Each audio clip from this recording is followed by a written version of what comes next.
Hi, thank you for having me here today. I'm so happy to be here learning from ambitious and innovative superintendents working in your district, so thank you. I'm gonna go ahead and jump right in, as is my style, sorry about that. So studies show that the quality of instruction really matters for student learning. And across the nation, we have increasingly ambitious goals for student learning, which equates to increasingly ambitious goals for instruction. And across the nation, districts and teacher educators are working hard to understand what it takes to improve the quality of instruction.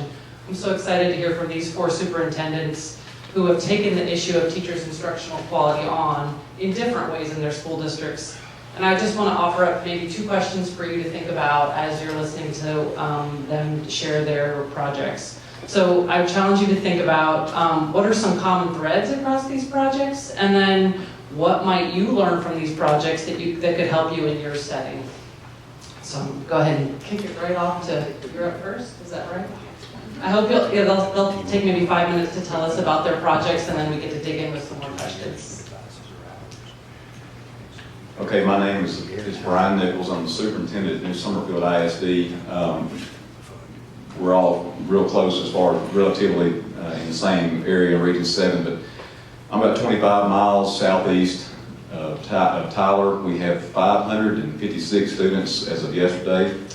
I have a real unique dynamic in our district in the fact that we are right at 90% free reduced lunch. We are 80% Hispanic, 10% white, 10% black. Great school, great kids, great community, a lot of support for the school district.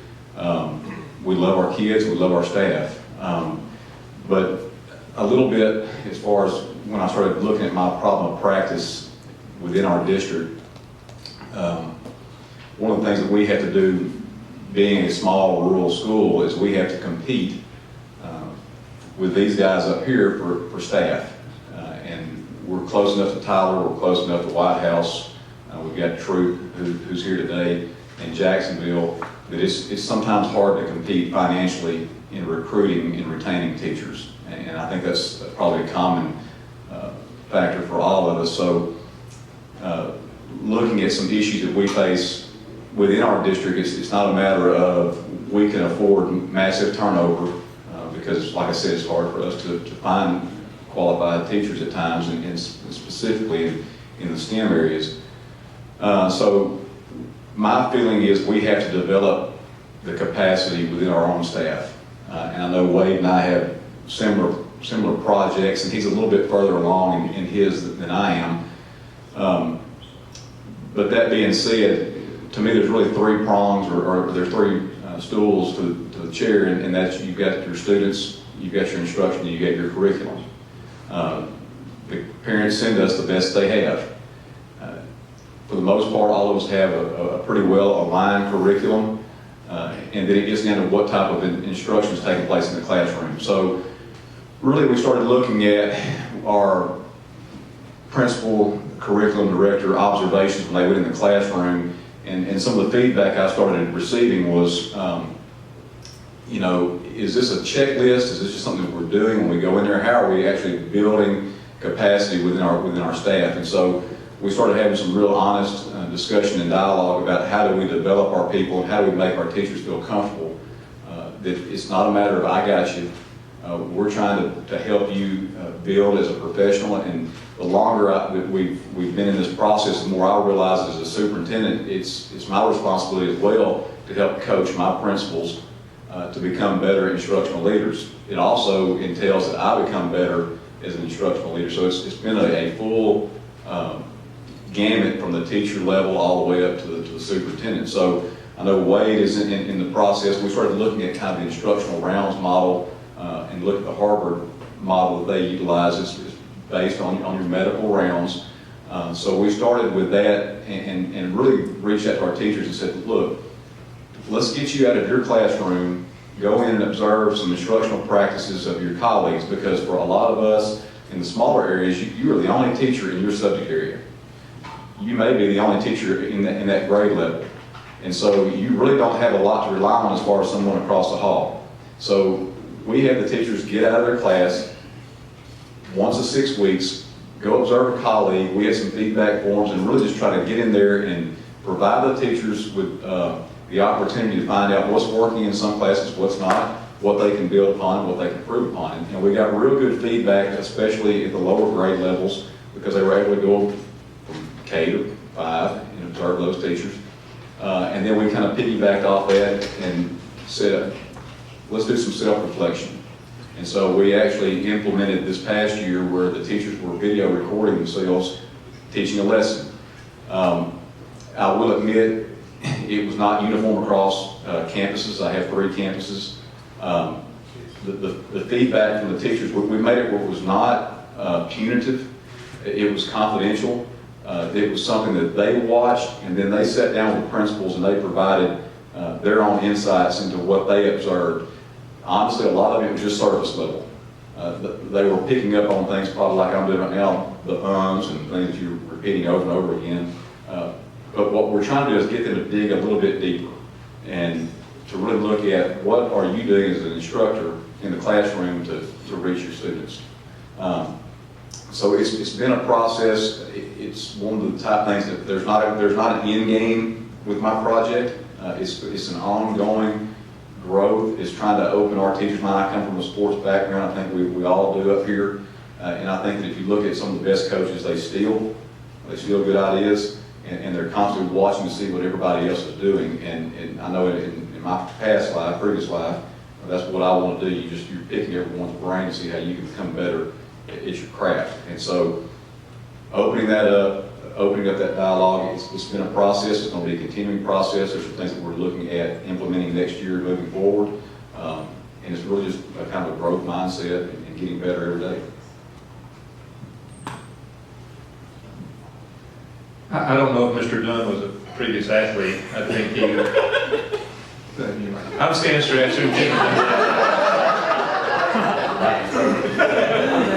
We're going to pass this back and forth. So anyway, talk about my impact model. Again, Lindale is outside of Tyler, like a lot of our schools are in Region 7.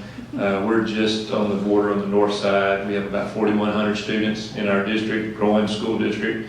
A very successful school district. We do very well in all areas. So I wanted to pick an area to work on, except for football. I had to beat us in football.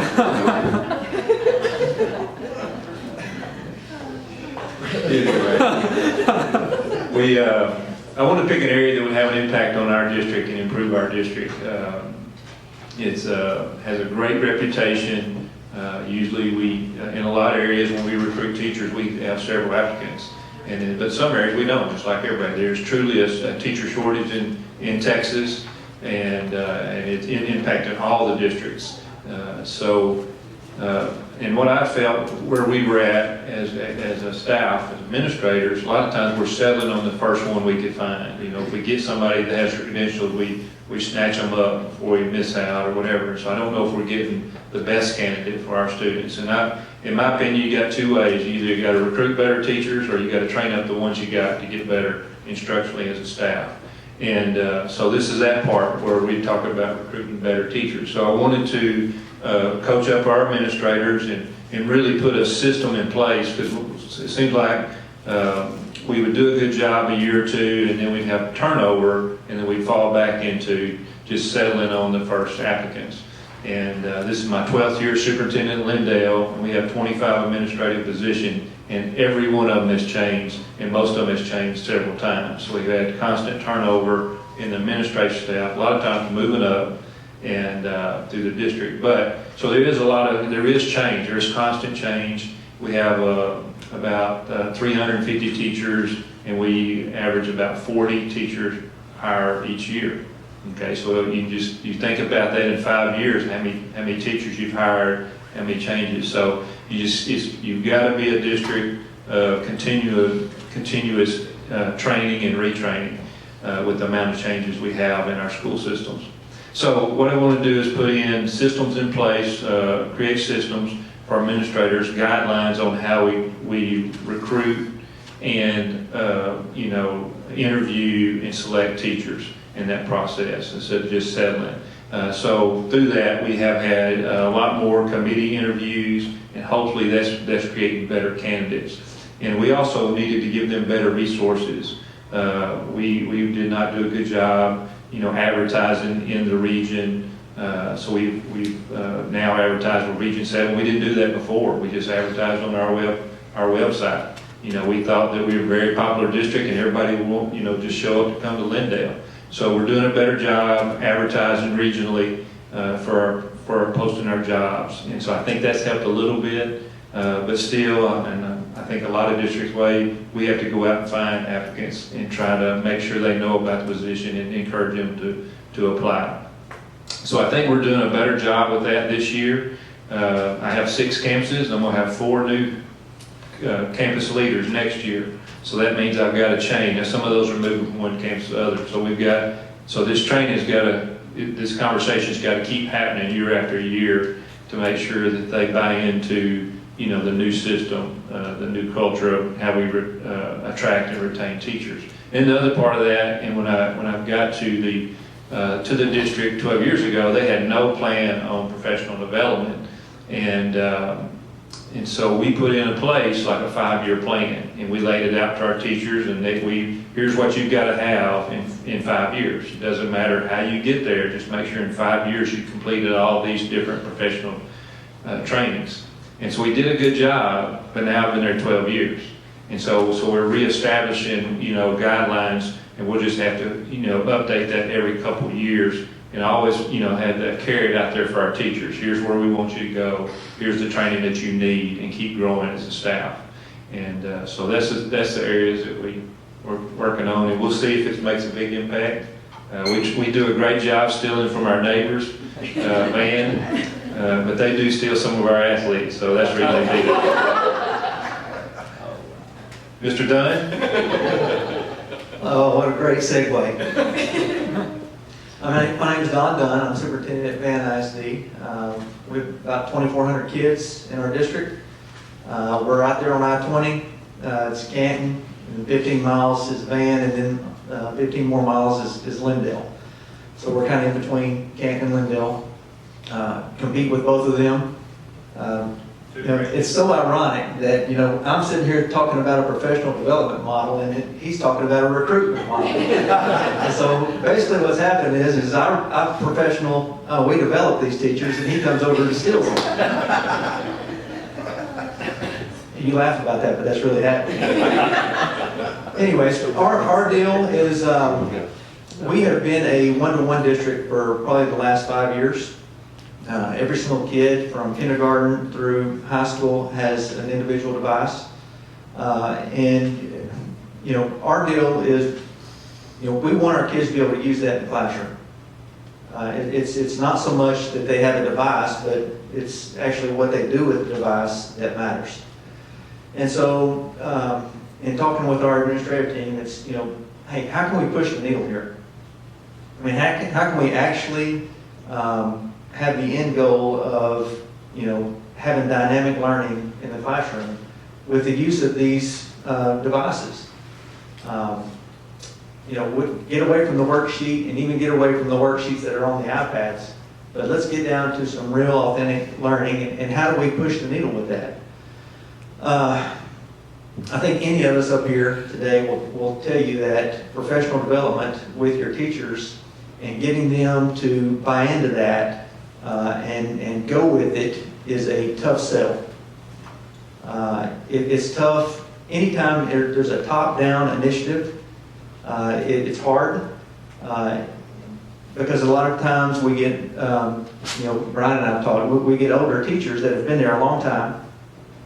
And their mindset is, well, you little whippersnapper, I was here, 15 years before you got here, and I'll be here 15 more years after you leave.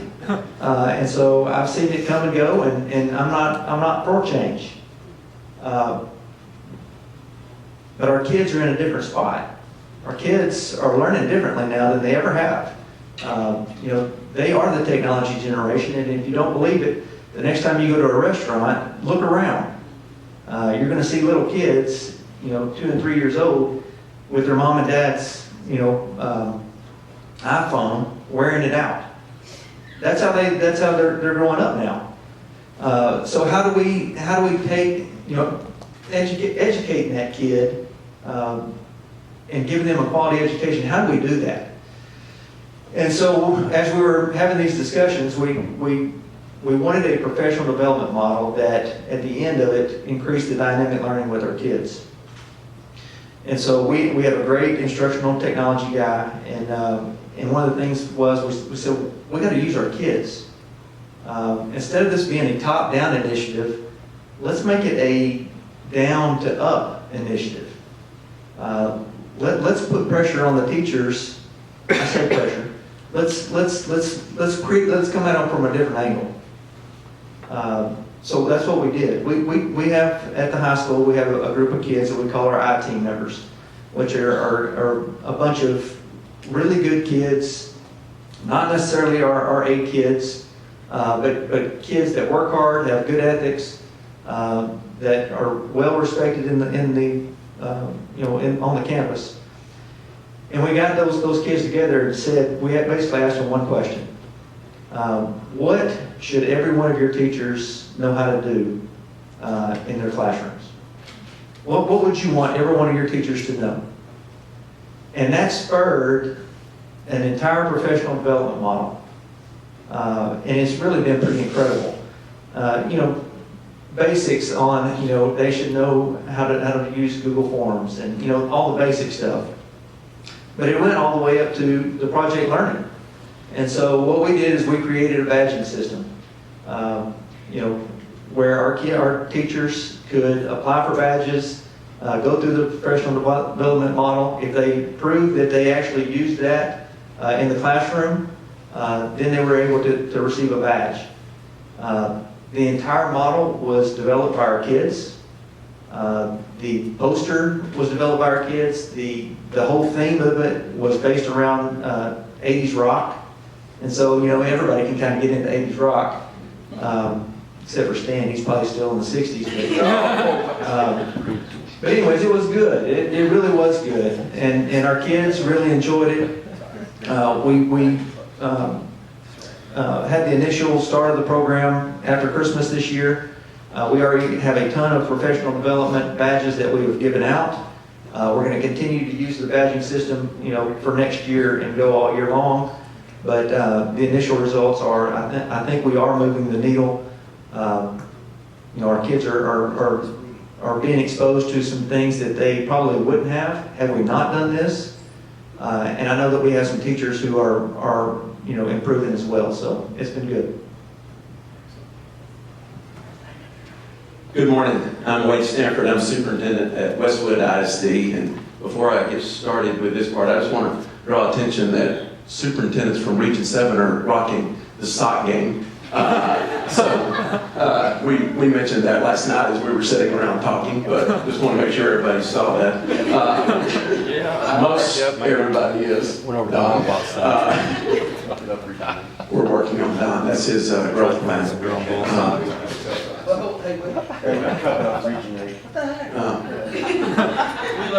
Region 8's trying to copy us, so we appreciate it.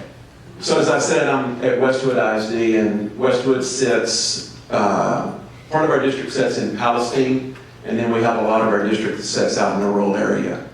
And a very proud community that has their own identity. Friday, we had 1,509 students. I can promise you that's changed. We have a mobility rate that's over 20%. So it changes nearly every single day. I think in 3 years, we've had 2 weeks, probably 2 consecutive weeks that the enrollment has stayed the same, probably 2 to 3 times. And because we track it every week to see where we're at. And so our kids are moving constantly amongst the schools in our area, and then moving from household to household inside our district. But as I said, we have a very proud community that has their own identity. That became very obvious during my first interview 3 years ago, when about halfway through it, they wanted to know how I felt about the school on the other side of town. Tammy, you know you were at that school, but they wouldn't even say the name of Palestine ISD. They just said the school on the other side of town. And so they attached to themselves, and I think we thrive with that and have that identity. As everybody's talked about, I think we have to look at change. And change is something that's constant, something that we have to look at. And my impact model was founded from some work that we started 2 years ago. And we partnered with TEA and new leaders, and we came in and started looking at a program that started looking at instructional leadership and observations from a different lens. And we started with that program 2 years ago, and we started looking at observations and going into classrooms and started looking at what's the work that the students were doing, the work that was actually on their desk, and what was going on with that work. We discovered something that I would be willing to bet is predominant in nearly every district in the state right now, that the work that the students were doing was about 2 grade levels below the standard that they should be teaching and they should be learning. And when we first discovered that in one classroom, we thought, well, that was just one classroom. And then we started looking across our entire district, and we saw that that was prevalent on every campus, nearly every grade level. And we recognized that our teachers weren't at fault because they knew no different, and they knew no better than what they were doing. They were trying hard. And so we started working on that. I think Chris mentioned earlier in his impact model, some of it was founded on his belief statements. And our impact model was founded on a belief statement. We have 10 belief statements that we developed when we first got there. And one of those belief statements is our staff has an unbelievable desire to be excellent and improve their craft on a daily basis. And so we recognized that our staff really wanted to grow, and our staff really wanted to get better, and they wanted to improve. They were working extremely hard. But then when they would see the results from their CBAs, or they'd see the results from their STAR test, or whatever assessment they were doing, there was a disconnect. And so they knew they wanted to make improvement, and they knew they were pouring their guts into it, but they weren't seeing the outcomes that they wanted. So the impact model that we had, and that we've been working on this year, was increasing quality of instruction through teacher coaching. We knew that we were missing something, and so we wanted to implement the coaching model on the back end of that. Our first year, I think we did a great job of going in and observing our classrooms, and we were looking at the work that was going on the desktop, and we recognized all of our shortcomings, and we found our challenges. But we did not carry through with the coaching piece during the first year. And so we would sit around as an administrative team, and we would have these discussions and get very frustrated because we weren't seeing change.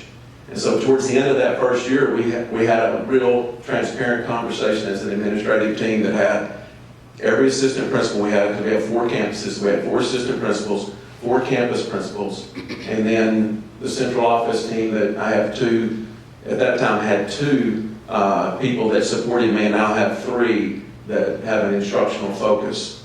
And so we had a very transparent conversation about why we were still frustrated, we weren't seeing the change.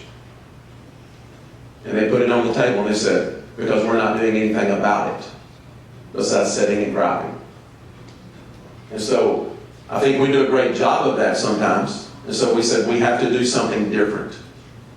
And so this year we've been working on the coaching model.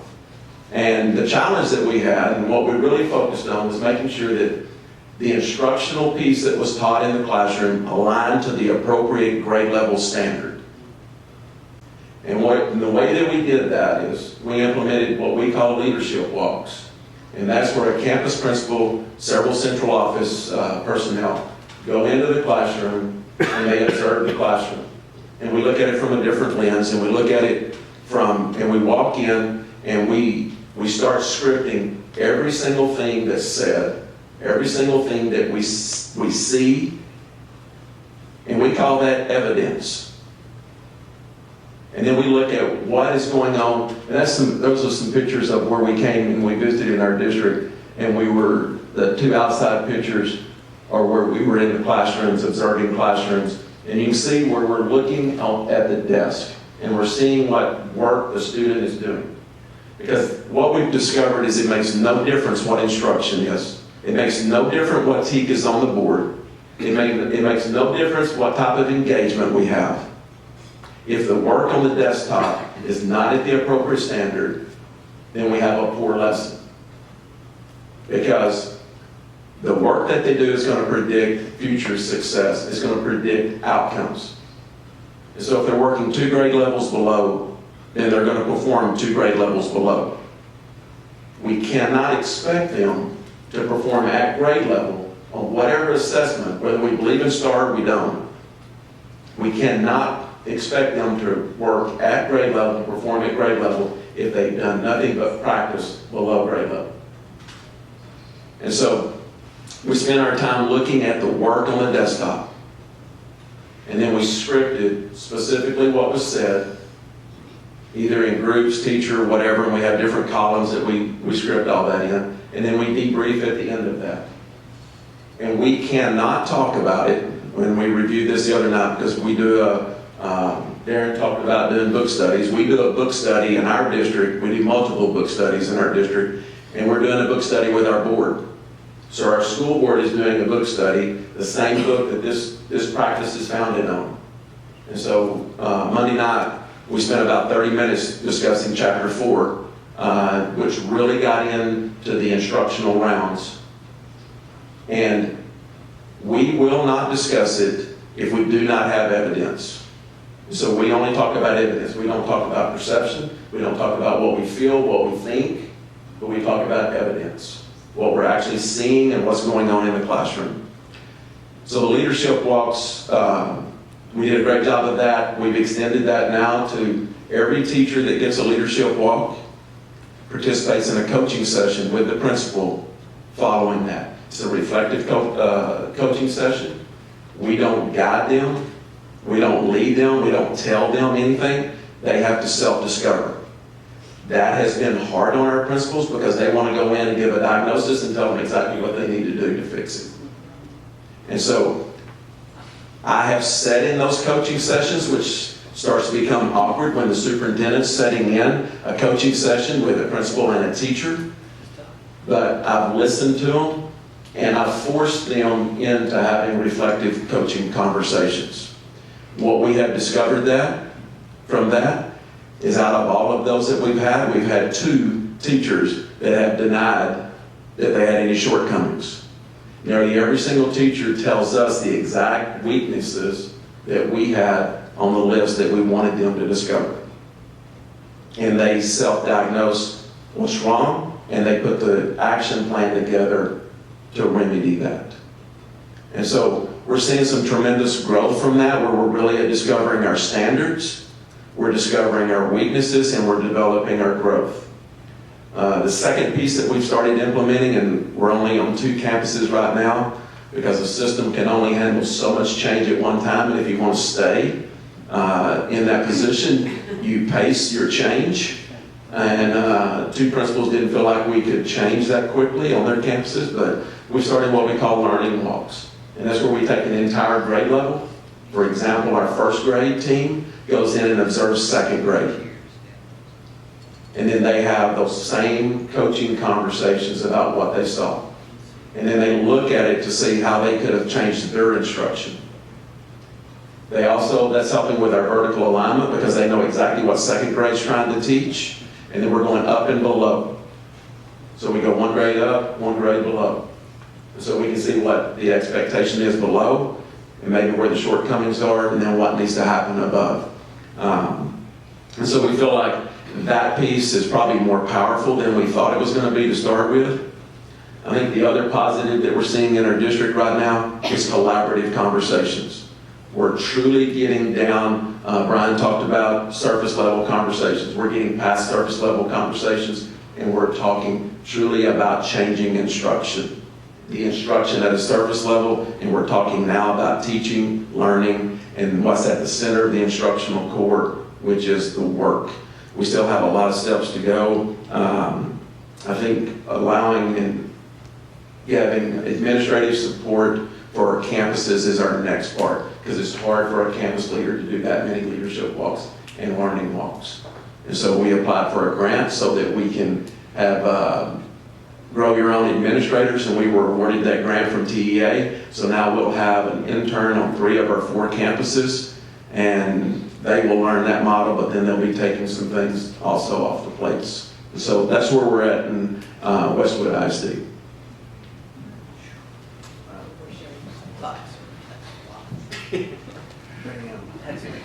Thank you all very much. I think one of the things that the sort of theme that I noticed quickly was just teaching as a learning profession. And I think that makes teaching a much more interesting, so I think if you orient yourself toward teaching as a learning profession, it changes what it is to be a teacher, and it changes how you think about supporting teachers, how you think about recruiting teachers.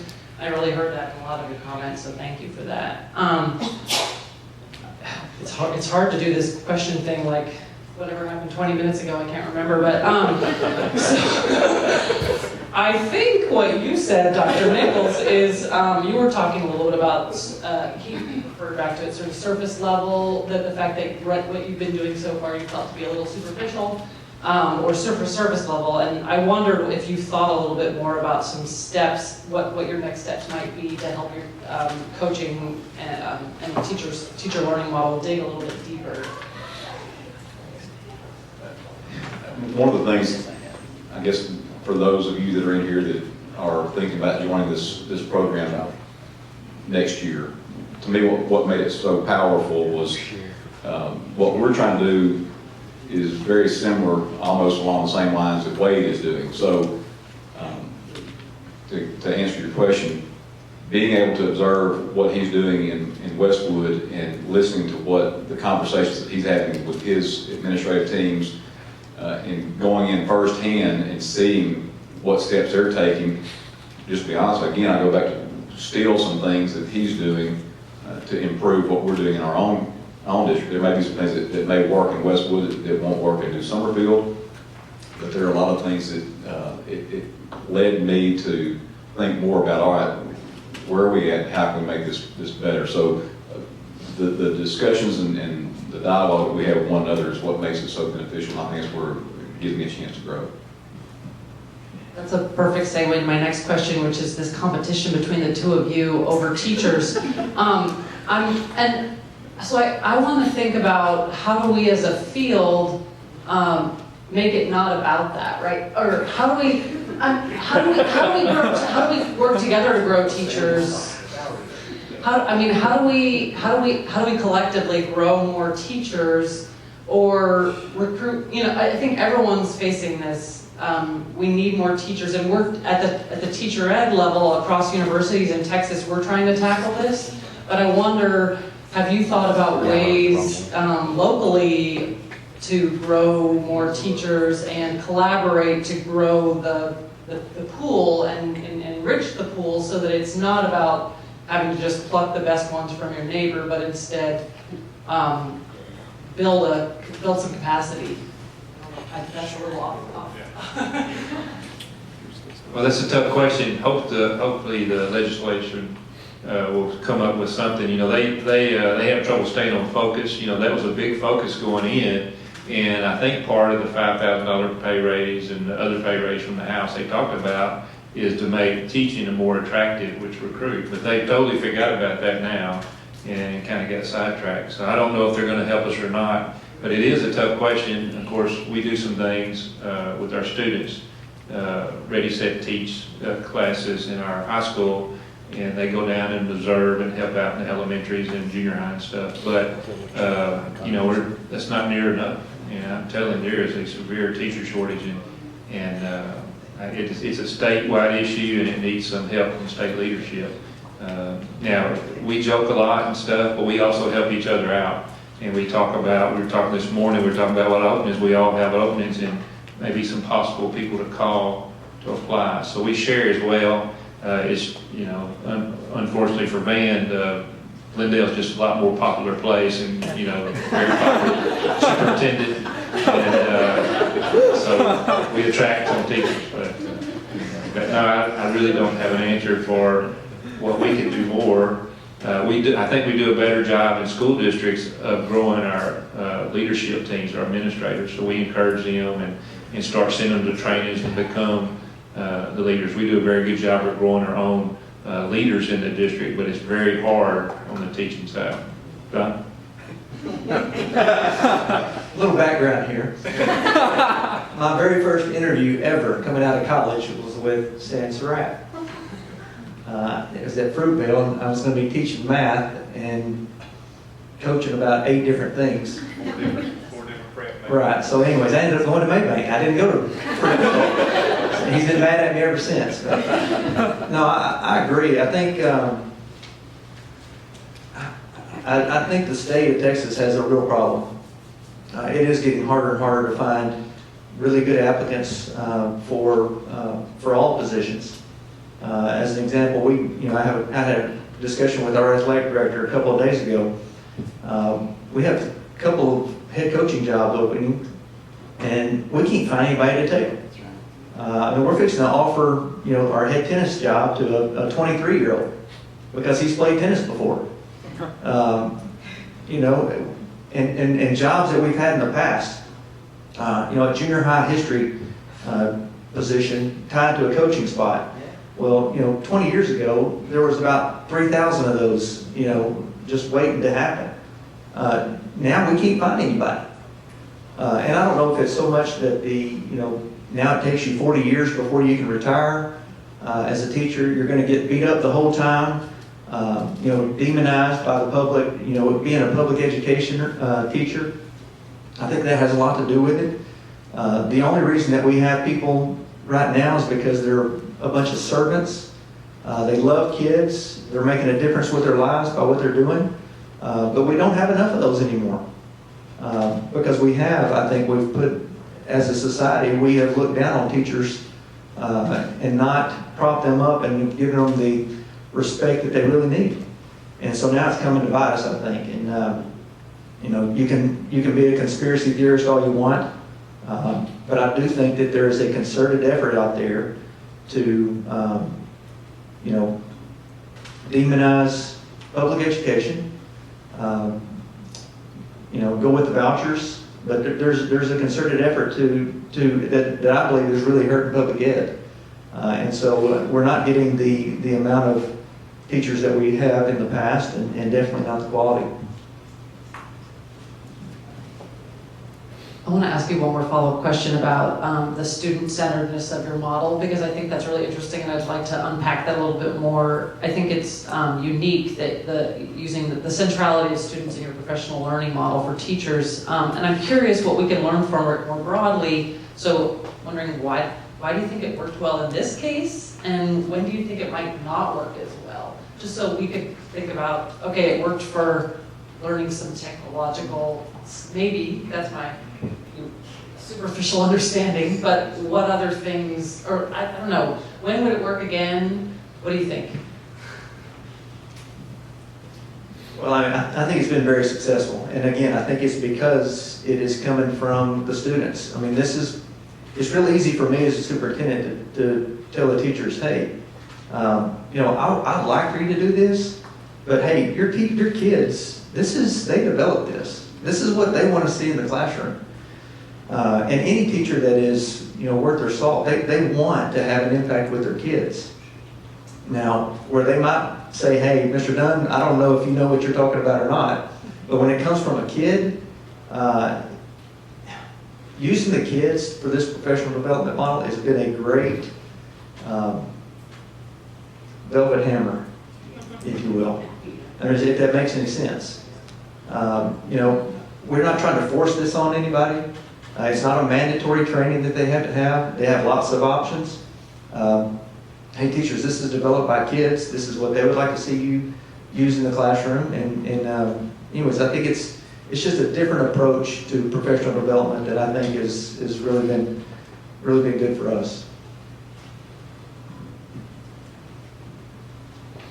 One more question for Superintendent Stanford. I'm curious, you mentioned a little bit about leadership capacity and the challenges in carrying out your model.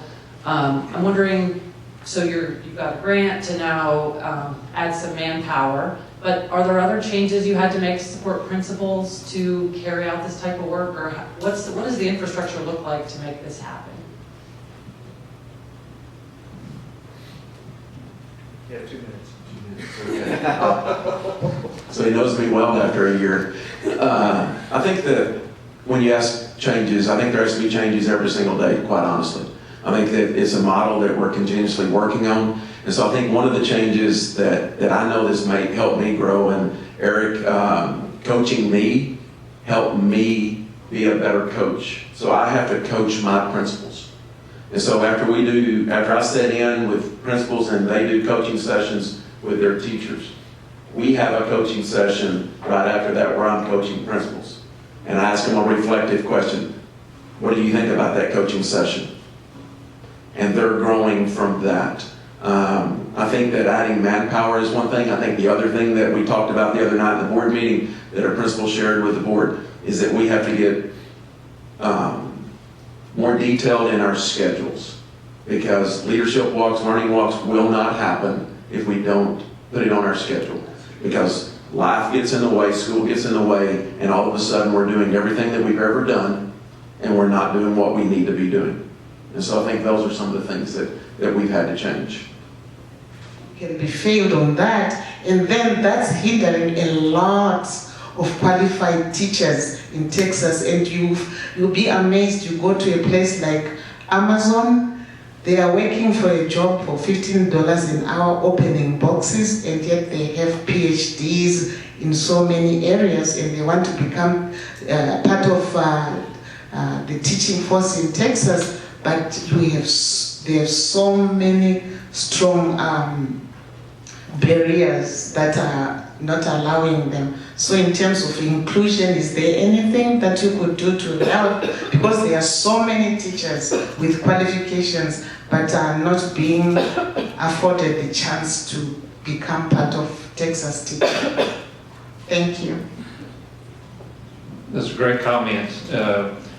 I think that's going to take some strong leadership, and it's hard for, small rural districts in individual communities to do that. But something at the regional level, like Region 7, Region 8, and even at the state level, if we could work together and create some opportunities and create some avenues. And with the tremendous teacher shortage, you think we would make things easier to recruit these applicants over, and give them 3 years to go through the process, let them teach, and let the school district screen them, and into 3 years maybe finish their certification requirements or paper requirements.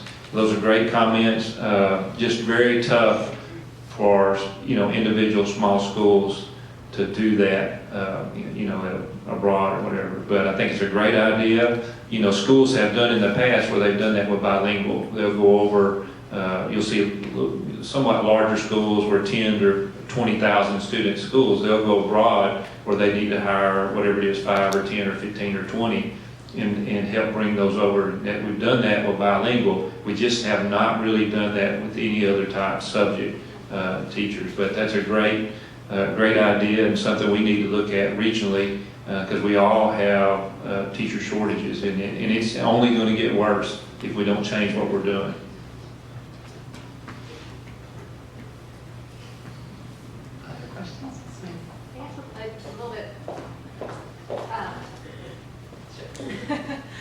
Thank you. I was curious how you differentiated the change management process with your staff and your teachers as you think about maybe, if I'm going to stereotype, experienced or tenured teachers being more resistant to change. I think you named it earlier about they've been here 15 years, they know they're going to be here 15 more years, they may not want to change. How did you differentiate these initiatives and how you approach change with your different teacher groups? Whippersnapper here, me.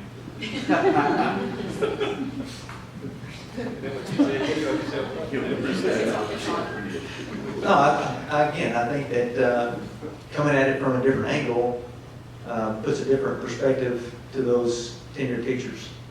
Having the pressure from the students is a whole lot different than having it from an administrator.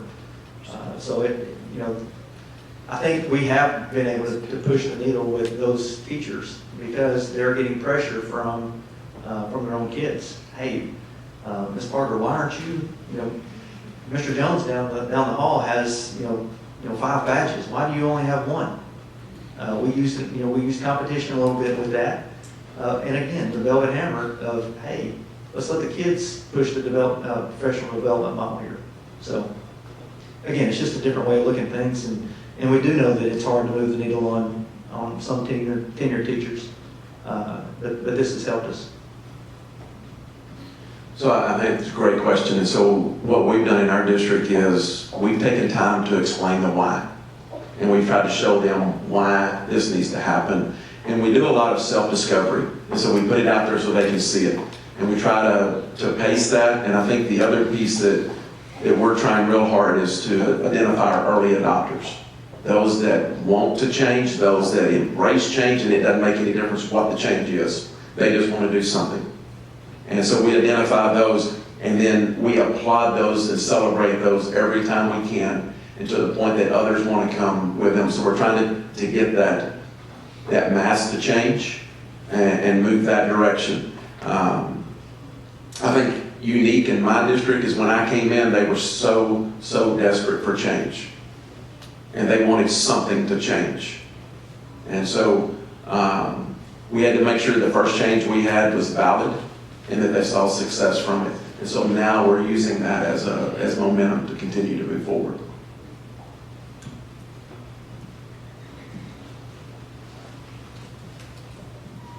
Are we good? How much time do we have? We're cutting us off? Okay. That's her signal that she goes, let's wind it up. This is not, winding is not in my skill set, but I'm gonna try. No, mostly I'm really intrigued by all of your projects. I know projects is probably not the right term, but your change, your impact models, how you're carrying those out in your districts. And I think I'm also one thing I'll just leave you with is also, I like the idea of the voices of the students and hearing from them. I've been thinking a lot in my thinking about continuous improvement is hearing from the voices of the teachers.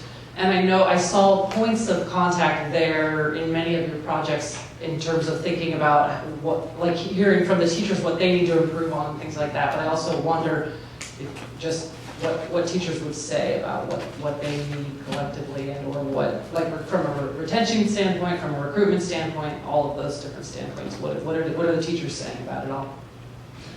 Thank you very much.